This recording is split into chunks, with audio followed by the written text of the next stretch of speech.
सरकार दो जहां की तालीमात नॉर्मल बनाने के लिए काफ़ी है।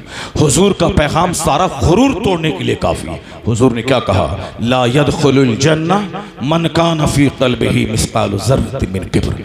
वह शख्स जन्नत में दाखिल नहीं होगा जिसके सीने में राई के बराबर घमंड होगा। एक सहाबी ने फौरी क्या पूछा, सरकार इन्ना रजुल युहिब्बु अन यकूना सौबहु हसनन व नअलहु हसना। सरकार एक आदमी की ख्वाहिश है कि मेरा जूता अच्छा हो, मेरा कपड़ा अच्छा हो, क्या ये भी घमंड में दाखिल है क्या? अगर हुजूर हाँ कह देते तो आज अच्छा जूता पहनना मेरे लिए हराम हो जाता। अगर हुजूर हाँ कह देते तो आज अच्छा कपड़ा पहनना मेरे लिए हराम हो जाता। लेकिन इस्लाम दीन फितरत का नाम है।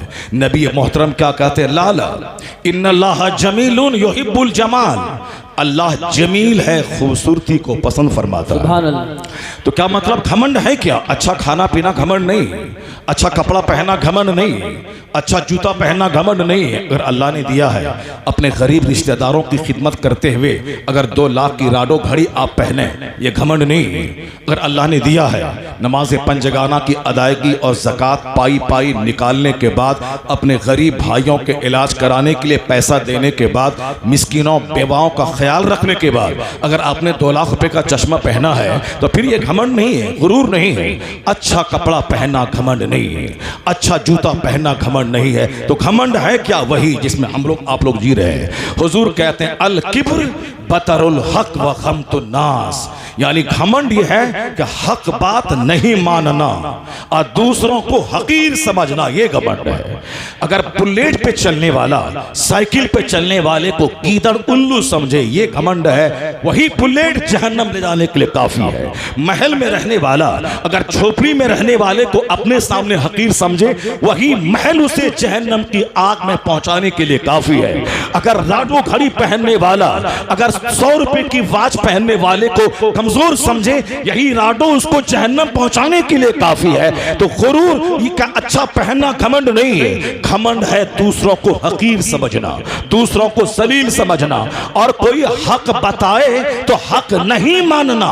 नहीं, मैं जो बोलता हूं वो सही है, वह मौलवी है तो क्या हुआ, मस्जिद तक इमामत करेगा, बाकी मैं प्रधान हूं, मेरी बात चलेगी, मेरी चलेगी, उनकी नहीं। वो इमामत नमाज पढ़ाने तक इमाम है, उसके बाद उससे कोई एडवाइस नहीं लिया जाएगा। मकान कैसे बनेगा मैं बताऊंगा, बच्चा क्या पढ़ेगा मैं बताऊंगा, शादी में 100 लोग बाराती बन के आएंगे मैं बताऊंगा, 100 स्कॉर्पियो से मैं बारात जाऊंगा, ये मैं डील करूंगा। जब से मैंने इमाम को सिर्फ नमाज तक इमाम माना, उन आलिमों से रहनुमाई हासिल करनी छोड़ दी, उस वक्त से सीने के घमंड कि आलिम कुछ नहीं है। जबकि बुजुर्गों ने कहा है कि 1000 बीघा जमीन का जोतने वाला 1 करोड़ नहीं 50 करोड़ की फैक्ट्री का मालिक, वो मालिक कहला सकता है, ओनर कहला सकता है, मैनेजिंग डायरेक्टर कहला सकता है, वो अकाउंट कहला सकता है, वो नवाब कहला सकता है। उत्तर प्रदेश के संभल के देहात का एक गरीब का बच्चा आलिम बनकर जब मुहर्रम में खिताब करने बंबई जाता है,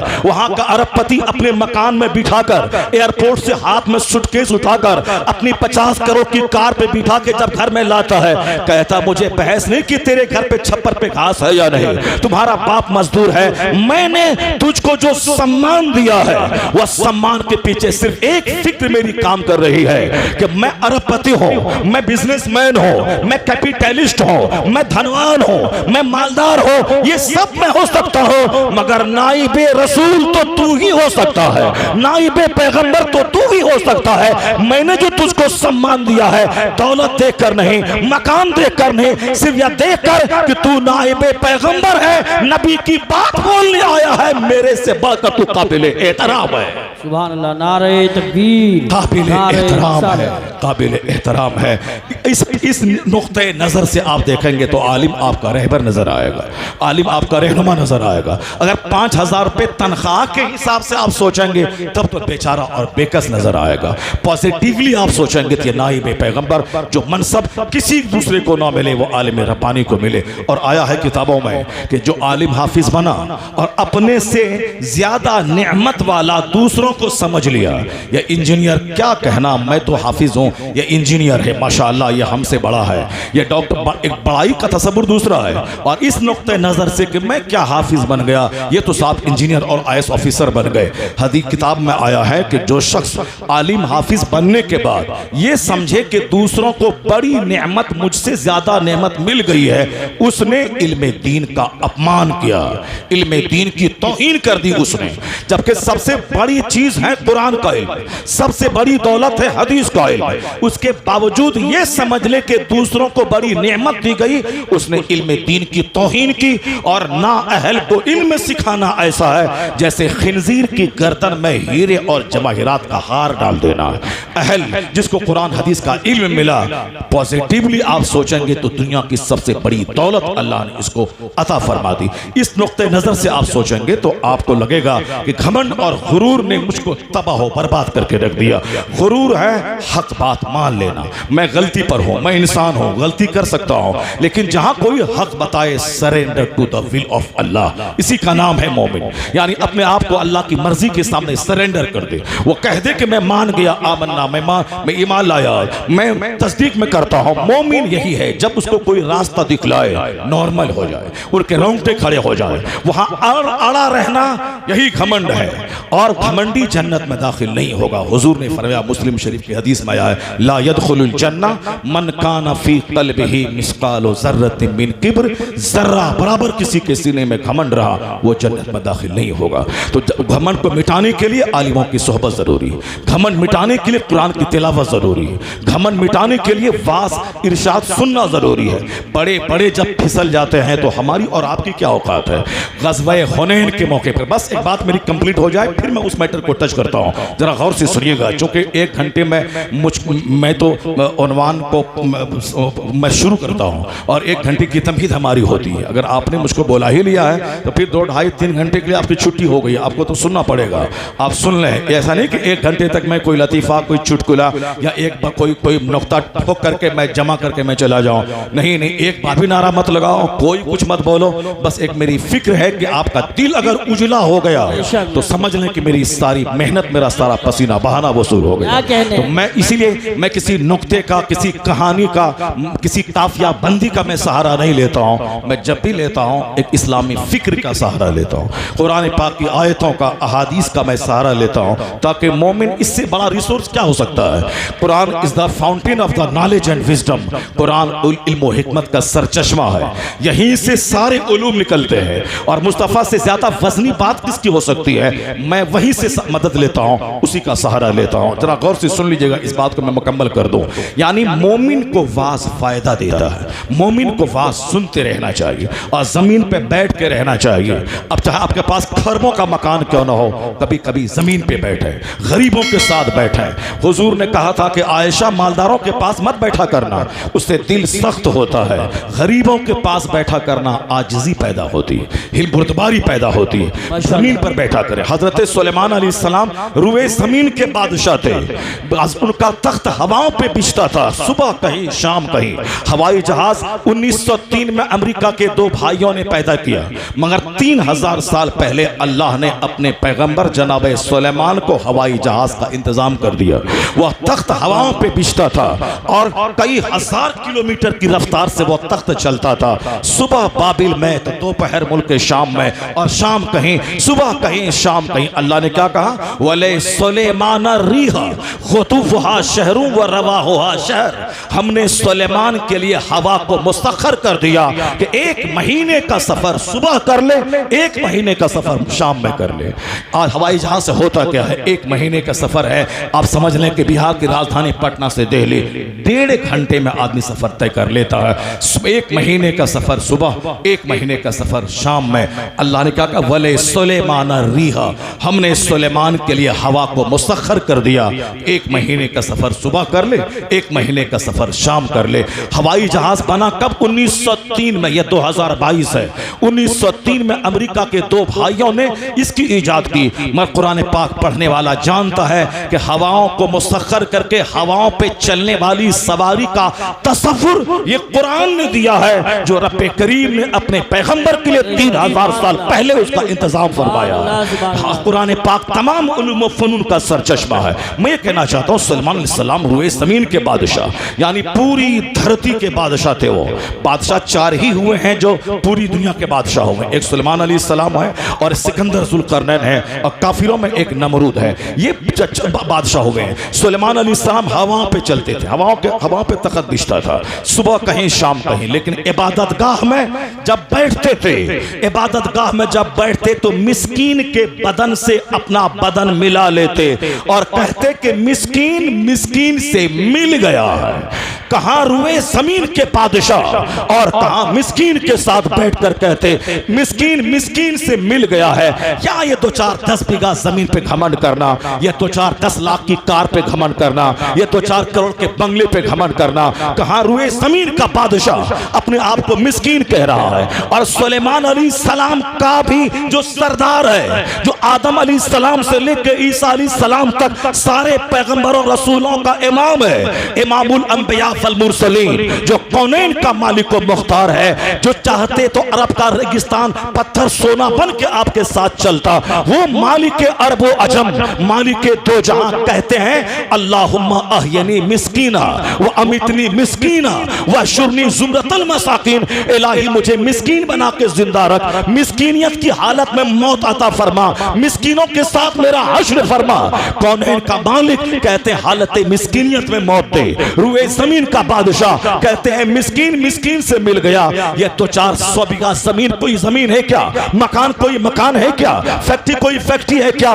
मुकेश अंबानी ने अपनी बेटी को 500 करोड़ का बंगला गिफ्ट किया है। 500 करोड़ कहां? 5 करोड़ मेरे पास है, कहां 500 करोड़ इसी हिंदुस्तानी के पास मौजूद है। हमारे पास एक फैक्ट्री है 50 करोड़ की, उनके पास एक बंगला है 50-100 करोड़ रुपए का।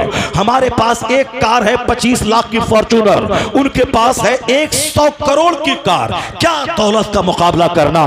कार खरीद के इतराना, मकान बना के इतराना, घर में एसी लगा के इतराना, जिसका नौकर गुलाम एयर कंडीशन रूम में रहता है, जिसका नौकर गुलाम 25 करोड़ की कार पे चलता है, जिसका घर का चपरासी वो 25 लाख की फॉर्च्यूनर पे चलता है। ये हमारा आल्टो खरीद के मगरूर बनना, छोटा सा घर बना के घमंडी बनना, मेरे बच्चों का जोकरों की तरह बाल बना के प्रधान बन के, समिति बन के, मुखिया बन के, विधायक बन के घमंड और गुरूर करना। कहां खरबोपति, कहां अरबों में खेलने वाला, और फिर कहां ये छोटा सा पैसा और छोटा सा घर, छोटी सी फैक्ट्री। ये घमंड करने की चीज है क्या? लेकिन जो चीज अल्लाह ने तुमको दिया है उससे महरूम है टाटा, उससे महरूम है बिरला, उससे महरूम है मुकेश, उससे महरूम है योगी, उससे महरूम है मोदी, उससे महरूम है अमेरिका का जो बाइडन। अगर जो बाइडन अमेरिका का प्रेसिडेंट तुमसे कहे मैं अमेरिका का अव्वल, मैं पहला शहरी हूं, मेरे पास इतने खरब की दौलत है, तुम मेरे घर में एक चांदी का बुत है, उस बुत को तू सजदा कर ले, मैं तुझे खरबों रुपए दे दूंगा, मगर मैं जानता हूं तुम्हारा गरीब मजदूर 300 रुपए मजदूरी करके काम कमाने वाला, या उससे बोलेगा अगर ईमान उसके सीने में है वो कहेगा मैं तेरी दौलत पे थूक दूंगा मगर ईमान का सौदा नहीं करूंगा। तो जो दौलत अल्लाह ने ईमान की तुझको दी है, इस दौलत के सामने किसी की दौलत कोई हैसियत नहीं रखती। सबसे बड़ी दौलत है ईमान। अल्लाह ने उन काफिरों को महरूम रखा है और तेरे सीने को ईमान की दौलत से मालामाल किया है। अल्लाह अकबर, या रसूल अल्लाह, जिंदाबाद जिंदाबाद जिंदाबाद। क्या कहने, हजरत हक अदा कर दिया, क्या कहने। बेशक बेशक। मैं आपसे कहना था आप बैठे रहो, आप बैठे रहो, गौर से मेरी बात सुनो। अभी तकरीर मेरी शुरू कहाँ हुई है? मैं कुरान करीम की 2 आयत पढ़ूंगा, सरकार दो जहां की 3 हदीस पढ़ूंगा। यही 5 बातें सुन के आपको जाने होंगे। जाएंगे ना आप? वादा है ना आपका? हाथ उठा के वादा करेंगे 5 बात सुन के मैं जाऊंगा। माशाअल्लाह बहुत गौर से सुन रहे हैं वो, और फिर मुझे अच्छा लग रहा है, हौसला मिल रहा है कि मैं 5 बात सुना के ज़रूर आपके पास से मैं जाऊँ। 5 बात सुन के आप जाए। अगर मैं ख़त्म करने लगूंगा तो आप बोलेंगे कि मौलाना वो 5 बात बोल के जाना है, वरना जाने नहीं देंगे, कार रोक लेंगे तुम्हारी। 5 बात सुन के आपको जाना है। कल मैं सुनाता रहा, जो 2 बात करनी थी नहीं कर पाई, वह 2 बात भी आज करनी है, और फिर यहाँ अलग से 3 बात और करनी है। 5 बात सुन के आप जाएंगे, और फिर इंशाअल्लाह करीब मैंने जो बातें आप तक कह दी, आप ये समझ लें कि खरबों की एक बात मैंने कह कहती। आज आप मरने जीने की बात क्यों करता है, यहाँ करो वो करो ऐसे करो, कल क्या होगा वो होगा, कुछ नहीं सोचता है मोमिन। मरना तो है ही, चाहे 100 साल के बाद मरें चाहे कल मर जाएं, मरना तो है ही।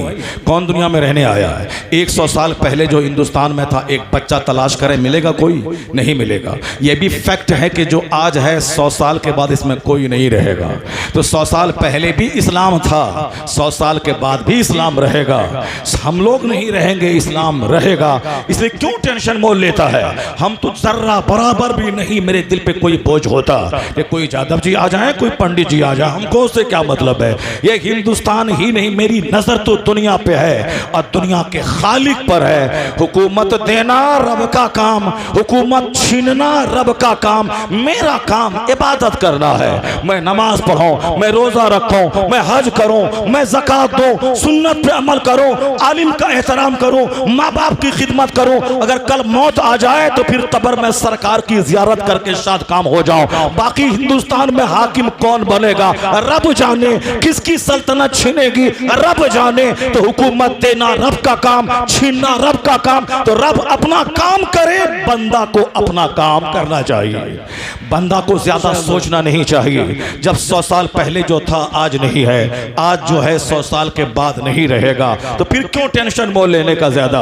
बस इतना करना कि मैं किस हाल में मरूंगा इसका टेंशन लेना है, जन्नत में जाऊंगा कि नहीं इसका टेंशन लेना है, जहन्नम से बचूंगा कि नहीं इसका टेंशन लेना है, मैं एड़ी रगड़ के बाथरूम में मरूंगा या हालत सजदा में मरूंगा इसकी फिक्र करनी है। मैं नमाज पढ़ते पढ़ते मरूंगा या जुआ खेलते खेलते मरूंगा इसका टेंशन लेना है। मैं सच बोलते बोलते मरूंगा या झूठ बोलते बोलते मरूंगा इसका टेंशन लेना है।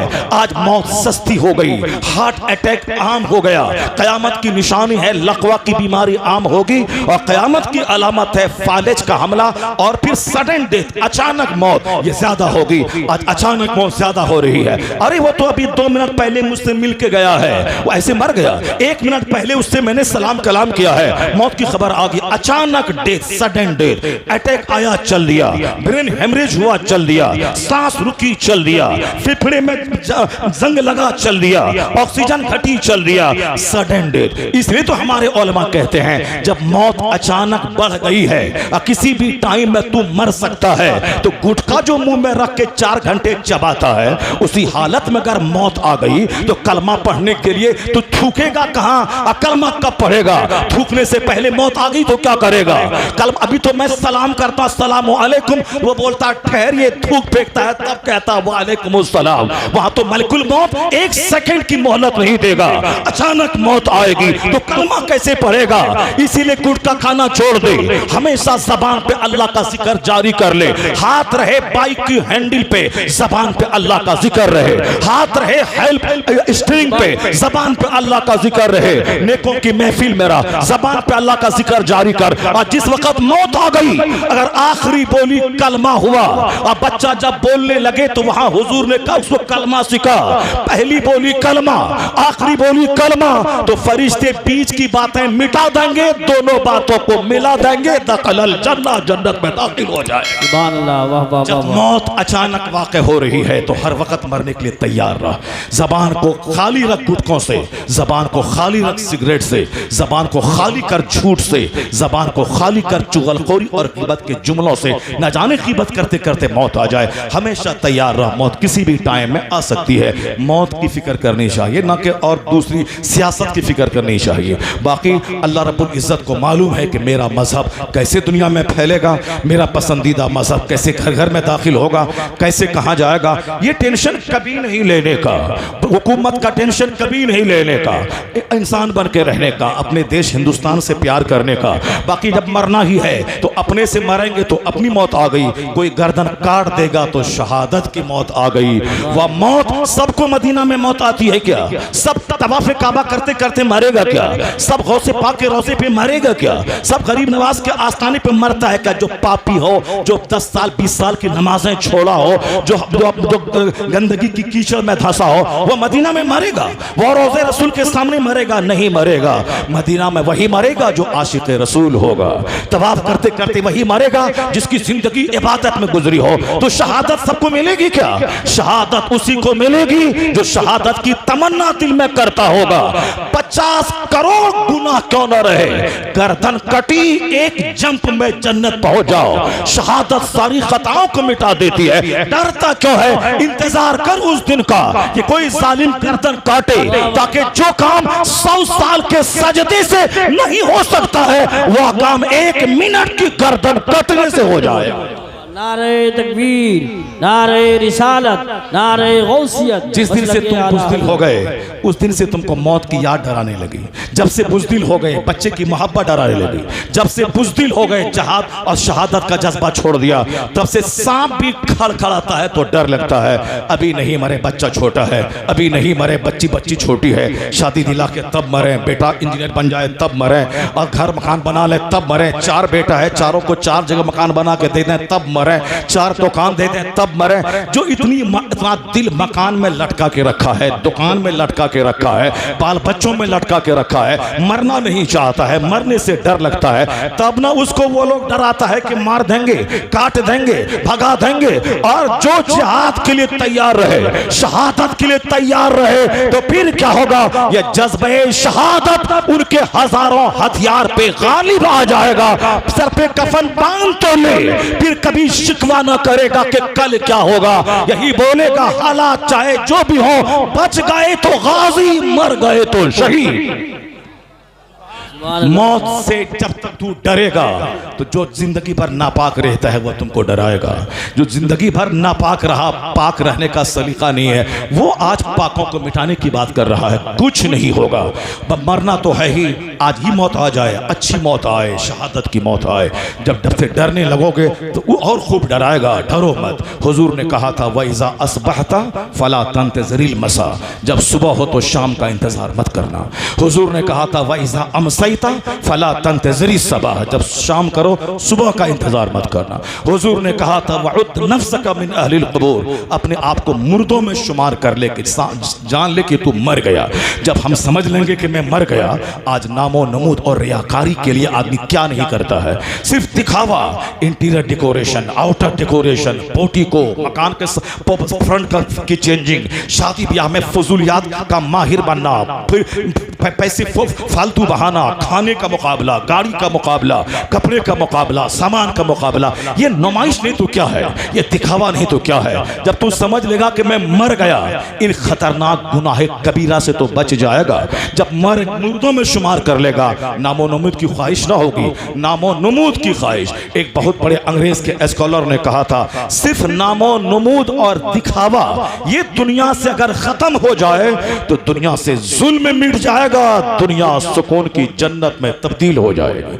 आज वही दिखावा, नुमाइश है जो दुनिया को तबाह करके रखा है, दौलतों की हवस सीने में डाल दिया है, नामो नमूद। और हुजूर ने क्या कहा? अपने आप को मुर्दों में शुमार कर ले।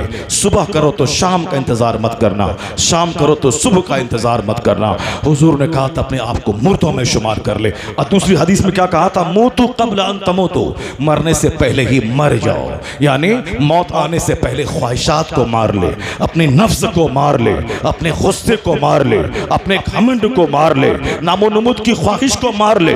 आज इसी ख्वाहिशात ने खानकाहों में आग लगा दी, इसी नामो नमूद की ख्वाहिश ने अपनी दुनिया बनाना, अपनी शोहरत, अपनी नुमाइश, इसी ने खानकाहों में आग लगा दी, इसी ने समाज में आग लगा दी, इसी ने समाज से मोहब्बत को छीन लिया। मैंने कहा था बरेली शरीफ में आज से 3 साल पहले, आज जो केस का कोर्ट में केस का फाइल लेके दोनों भाई दौड़ रहा है, मेरा बाप शेख आजम था और दोनों भाई कोर्ट में दौड़ रहा है कि मैं बनूं मुतवल्ली, मैं बनूं गद्दी नशी, मैं बनूं गद्दी नशी। ये क्यों हो रहा है? इसीलिए कि बाप का 1 लाख मुरीद है, अगर मैं गद्दी नशी बन गया, 1 लाख मुरीद 1 ही रुपया अगर हर महीने दिया तो 1 लाख रुपया हर महीना मुफ्त में आ जाएगा, फ्री में आ जाएगा, आराम से खाएंगे, आराम से बैठेंगे, एसी की कार, एसी का मकान, एसी का बंगला। और ना 10 साल ना हाफिज बनना पड़ा, ना 20 साल मेहनत करके आलिम बनना पड़ा। हदीस पढ़ने रटने में, हदीस रटना और रट के सुनाना मेहनत लगती है।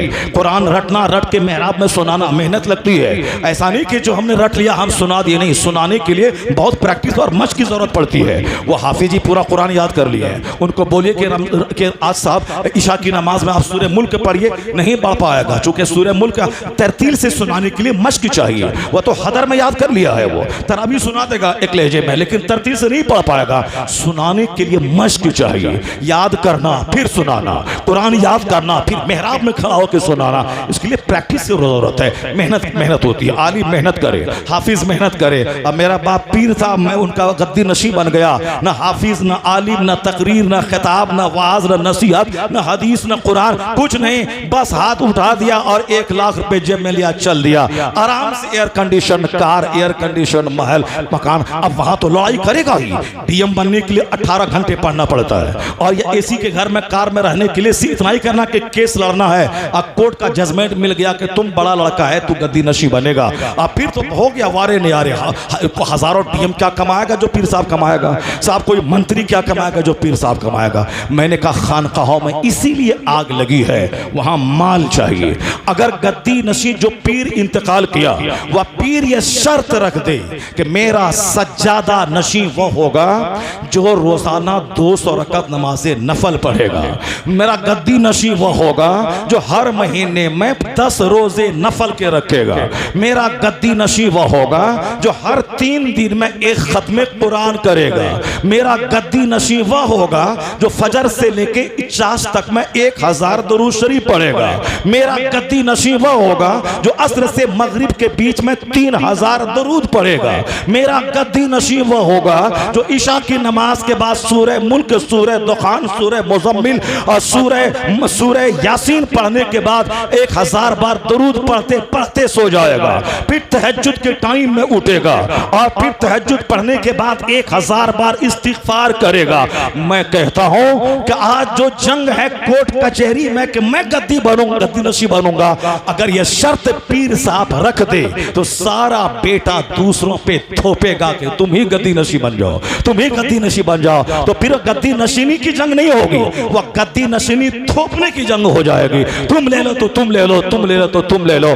हाँ, हमने उस वकार की गद्दी को भी पैसे की गद्दी बना दिया है। इसे न मेहनत है, न मुशक्कत है, न खिताब है, न दर्स व तदरीस है। ऐसा खूब मारे मारे आराम से खा पी रहे हैं। मुफ्त का पैसा जहाँ आएगा वहाँ जंग ना होगी तो क्या होगा। मुफ्त का पैसा जहाँ आएगा वहाँ बच्चे उसके आवारा ना होंगे तो क्या होगा। जब मुफ्त का पैसा आएगा वहाँ वो 100 पुड़िया गुटखा के ना खाएगा तो क्या होगा। और उनका मुरीद दलाल वो करामत बयान करेगा, मेरा मुर्शिद वो है जो दिन में 100 रजनीगंधा का पुड़िया खाता है, 100 शुद्ध प्लस का पुड़िया खाता है। मेरा पीर क्या कमाल गजब का पीर है जो 100 डब्बा सिगरेट का दिन भर में उड़ा देता है। मैं कहता हाँ हाँ, तेरे पीर की करामत है, जब भी देखा सिगरेट पीता देखा, जब भी देखा गुटखा खाता देखा। एक पीर मेरा भी था जो पीर को आज से 2 साल पहले जब भी देखा तिलावत करता देखा, जब भी देखा जिक्र अज़कार करता देखा, जब भी देखा फतवा का जवाब लिखता देखा, जब भी देखा दर्से बुखारी देता देखा, जब भी देखा मुरीदों को इरशाद करता देखा, जब भी देखा उलमा के मसाइल का जवाब देता देखा, जब भी देखा जिक्र अज़कार करता देखा। कौन था वो जो जुनैद बगदादी की याद ताज़ा कर गया? कौन था वो जो गौसे आज़म की याद ताज़ा कर गया? कौन था वो जो सरकार आला हजरत की याद ताज़ा कर गया? कौन था वो जो मुफ्ती आज़म हिंद के तक़वे की याद ताज़ा कर गया? वो वही था जिसे दुनिया अल्लामा अख्तर रज़ा खां अज़हरी ताजुल शरिया के नाम से याद। नारे तकबीर, नारे रिसालत, नारे गौसिया। पीर हो तो ऐसा, पीर हो तो ऐसा, जब भी देखा जिक्र करता देखा, जब भी देखा नफल पढ़ता देखा, जब भी देखा अल्लाह अल्लाह करता देखा। इसीलिए कहा गया है कि अल्लाह का वली वो है जिसे देखो तो खुदा याद आ जाए। सुभान अल्लाह, इसे देखो तो खुदा याद आ जाए। मैं कहना चाहता हूँ कि घमंड और गुरूर को मिटाने के लिए नेकों की सोहबत में रहिए, नेकों का चर्चा सुनिए, वाज सुनिए। बस मैं अपनी तमहीद मुकम्मल करूँ फिर मैं आपको लेके थाईलैंड चलता हूँ। वहाँ की राजधानी का, वहाँ के सबसे बड़ी यूनिवर्सिटी का एक बहुत बड़ा प्रोफेसर, आखिर वो क्या पढ़ा, क्या लिखा, क्या सोचा। वह थाईलैंड का प्रोफेसर जो कलमा पढ़ के मोमिन बना, जरा गौर से सुन के आप जाइएगा, एक काफिर कैसे कलमा पढ़ के मोमिन बना। क्योंकि हमको डर सता रहा है कि कल मुसलमानों की तादाद घट न जाए, कल मुझको डर सता रहा है कि हमारे बच्चे कल क्रिश्चियनों की झोली में न चले जाएं, हमें डर सता रहा है कि मेरे बच्चों का हौसला कहीं मजरू न हो जाए, मेरे बच्चों की सोच कहीं गैर इस्लामी एंटी इस्लामिक न हो जाए। इसी वजह से हम फिक्रमंद है, हमारे उलमा फिक्रमंद है। तो जरा मैं उस तशवीश का इजाला कर दूं, उस डाउट्स को मैं दूर कर दूं कि लुच्चे लफंगे वो अपना काम कर रहे हैं। चूंकि हर आदमी आसान काम करना चाहता है। जब मेरा पीर साहब आसान काम करना चाहता है, जब बोलता है हजरत क्या करे, कोई दवाई हो कि ताकि रोटी पच जाए, मैं कहता हूँ कौन सी दवाई? डॉक्टर साहब कोई दवाई हो तो रोटी पच जाए। आप रोटी खाइएगा सो जाइएगा, रोटी खाइएगा सोइएगा, तब तो रोटी कैसे पचेगी? वो तो तुम तो कोठी ऊंची हो जाएगी, कोठी को लेके चलना पड़ेगा। हल्का फुल्का रहिए, कम खाइए, कम बोलिए, कम सोइए और काम ज्यादा कीजिए, खूब मेहनत कीजिए। नहीं है कोई काम तो 100 रकात नमाज़े नफल पढ़िए, इतना पढ़िए कि पसीना पसीना हो जाइए। तो डॉक्टर तो कहता है कि अगर कोई काम नहीं है तो 5 किलोमीटर दूर पैदल चलिए। तो हम कहते हैं पैदल चलने की कोई जरूरत नहीं है। आप अपने घर में वजू करके 50 रकात दिन में, 50 रकात रात में, नमाज़े पंजगाना के अलावा 100 रकात नमाज़े नफल पढ़िए कि पसीने से तर पतर हो जाइए। 5 किलोमीटर चलने से जो शुगर नॉर्मल नहीं होगा वो 100 रकात नमाज़े नफल से नॉर्मल हो जाएगा। मैं दावे के साथ कहता हूं, इसलिए कि भाजपा का एक बड़ा लीडर मुरली मनोहर जोशी आज से 6-7 साल पहले कानपुर के योगा के शिविर में कहा था, मैं उसको बार बार कहता हूं, वह भाजपा का लीडर है जिसको मैं इस्लाम का दुश्मन समझता हूं, हिंदुस्तान का दुश्मन मानता हूं, जिसकी पॉलिसी से हिंदुस्तान में आग लगती है, अमन सुकून भंग करने की बात करता है। हिंदुस्तान प्यारा मुल्क है, उसको जलाने के लिए इन लोगों के हाथ में मैं सत्ता दे दूं, ये लोग हिंदुस्तान को बर्बाद करने की बात कर रहा है। लेकिन उसी का एक बड़ा पढ़ा लिखा लीडर, उसने सच बोल दिया अपनी जबान से। कानपुर में योगा शिविर लगा था, उसमें तकरीर करते करते बोल गया, सेहतमंद रहना है तो योगा कीजिए, प्रधानमंत्री क्यों न है योगा कीजिए, चपरासी क्यों न है योगा कीजिए। योगा है से स्वस्थ रहेंगे, हेल्दी रहेंगे, हेल्थ जरूरी है। 50 करोड़ का बंगला है, हेल्थ नहीं है तो रोते रोते मर जाएंगे। सेहत जरूरी है, मजदूर रहिए, 8 घंटे काम करके खाइए, अगर सेहत रहेगी तो मस्त रहेंगे आप। बादशाह आपकी सेहत को देख के आंसू बहाएगा, आप काबिल रश्क उसके लिए बन जाएंगे। हेल्थ बहुत बड़ी दौलत है, उसके लिए योगा जरूरी है। योगा कहते किसे हैं? मुरली मनोहर जोशी कहते हैं। रामदेव का योगा अलग है, दूसरे का योगा अलग है। योगा है हाथ उठाना, नीचे करना, सांस रोक लेना, सांस तेज तेज छोड़ना, एक जगह ध्यान केंद्रित कर देना, यही है योगा। अब योगा लोग कर रहे हैं सेहतमंद बनने के लिए। मुरली मनोहर जोशी ने कहा था, मैं कहता हूं योगा का जितना तरीका है वह सब तरीका एक तरफ। इस्लाम के पैगंबर ने जो नमाज का तरीका बताया है, खड़ा रहना है, कुछ देर रुकू में जाना है, फिर खड़ा होना है, फिर सजदे में जाना है, बैठ जाना है, फिर सजदे में जाना है, फिर खड़ा होना है। और जब खड़ा हो तो ध्यान केंद्रित करना है सजदे की जगह पे। जब रुकू में जाए पांव पे ध्यान केंद्रित करना है, जब बैठे कादा में तो ध्यान गोद पे केंद्रित करना है, सजदे में नाक पे ध्यान केंद्रित करना है, सलाम में कंधे पे ध्यान केंद्रित करना है, खड़ा रहना है तो ध्यान अपने रब की तरफ लगाना है, कुछ पढ़ना है, रुकू में कुछ पढ़ना है, ये खड़ा रहना, ये रुकू में जाना, फिर खड़ा होना, फिर सजदे में जाना, फिर बैठ जाना, फिर सजदे में जाना, कुछ पढ़ना, ध्यान लगाना, अब दिन में 5 बार ऐसा करना। मनोहर जोशी कहता है, मेरे नजदीक नमाज से बढ़कर कोई योगा नहीं और नमाज देने वाले मोहम्मद अरबी से बढ़कर कोई तबीब नहीं, कोई डॉक्टर। सुभान अल्लाह, नारे तकबीर, नारे रिसालत। सबसे बड़े तबीब का नाम है पैगंबर आज़म अलैहिस्सलाम। यानी आका अलैहिस्सलाम ने जो कुछ दिया है निजाम, आप सेहतमंद रहने का, कहीं ये नुस्खा आप नहीं पाएंगे। अब नमाज पढ़िए पाबंदी के साथ।